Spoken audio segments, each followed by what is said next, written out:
Hi guys, I'm Tom and welcome to Cook TV.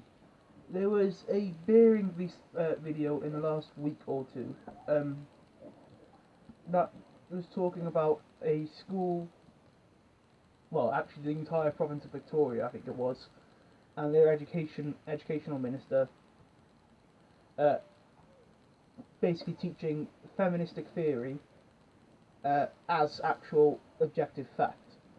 And that coupled with a talk with my politics teacher um, who was saying about how they were changing the WJC spec for next year to teach ideologies, got me thinking about how not necessarily dangerous, but yet dangerous, I guess, in a way, it can be when discussing ideologies and teaching ideologies in school.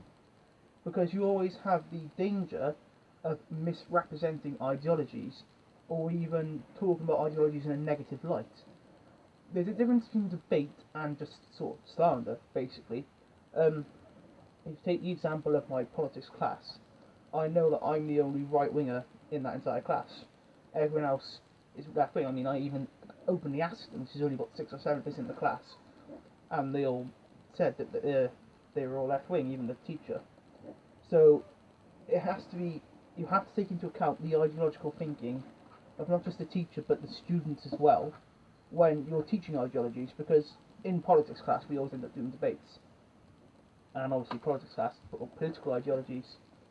Um, and as they're all left wing, I find myself having to defend the entire right wing ideology against everyone, basically. So if you're teaching ideologies, this will obviously lead to more ideological based debate, and it just becomes a bit of a minefield in case you misrepresent views, um, or just in general, just blatantly disrespect someone's ideology. Um, take for example, I was in tutor last year, and someone behind me said that all right wingers deserve to be shot, and just stuff like that. That you have to be quite careful in teaching stuff like this, because you can just completely, well, obviously you can also radicalise children. Look at the example of some Islamic schools. I think more in England. Saga of Akkad is this week in Stupid mentioned uh, a school back from 2006 which was shut down because they found to have radicalised teachers and teachings and stuff like that. And religious schools are more likely to teach a religious ideology. Well, in fact, in my high school, it was in the core curriculum to teach Catholicism, basically. And that can lead to problems because it's sort of indoctrinating children, and that same thing can happen in political ideological teachings. If we're teaching children ideologies, what's to stop a teacher in some ways just putting more emphasis on teaching a conservative ideology and that in a positive light, or a socialistic ideology and that in a positive light, and then indoctrinating children and stopping them from thinking for themselves? I personally think that ideology should be taught, but I think that it's a tricky way of doing it. It's hard to do it, especially from one teacher, because they have to try and put their own biases aside, which obviously is cut. I mean, it's easily done. I mean, my two politics teachers I had, one last year, one this year, they're both really, really good at putting their ideologies aside. But it can be difficult for people, especially if they're teaching an ideology they're set against. For example, I wouldn't be able to teach communism as an ideology in a sympathetic or objective light, because I just don't like ideological communism. I can explain it, but I wouldn't be able to teach and answer questions just because I'd find myself giving too much of a biased answer. So it's tricky. It's a tricky one. However, on the flip side of that, I believe that politics should be taught in Wales. Well, in my class actually, in my school, I don't think we actually had it in many other schools. We had this class called PSE, which is personal and social education, and I think that it was basically the same curriculum for 5 years. It was just drugs and how drugs are bad. That was essentially it for 5 years. And I think that in that curriculum, it should be taught about politics and government and politics and the basis of how our country is run, because it's important. And rather than wasting time on, oh, drugs are bad and stuff like that, we should be learning about the various political parties, but not from a teacher. I don't think we should learn it from a teacher. I think we should be made to do our own research and come back with our own views, and have more debates, because that's the problem, is that we don't have enough debate. Use the example I read literally earlier today in terms of talking about ideologies and safety in school.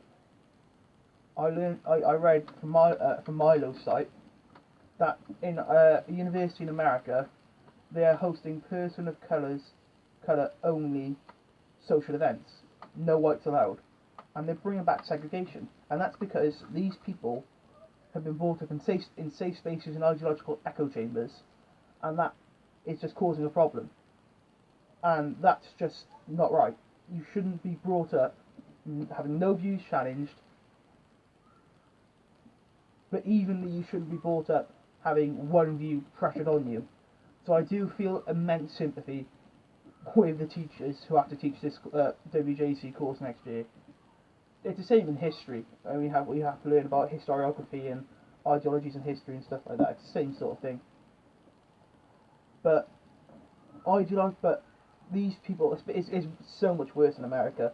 They're brought up in these ideological echo chambers, and they never learn any other point of view, and it becomes a problem. But even if they're not brought up, look at people like the Young Turks, who just live in their ideological echo chambers and never get an outside view, and even if they do, they shout it down completely, and that's just a problem. People need to be challenged, but people shouldn't have one ideology in their life. Look at me, for example. Tom Greenslade, you all know Tom.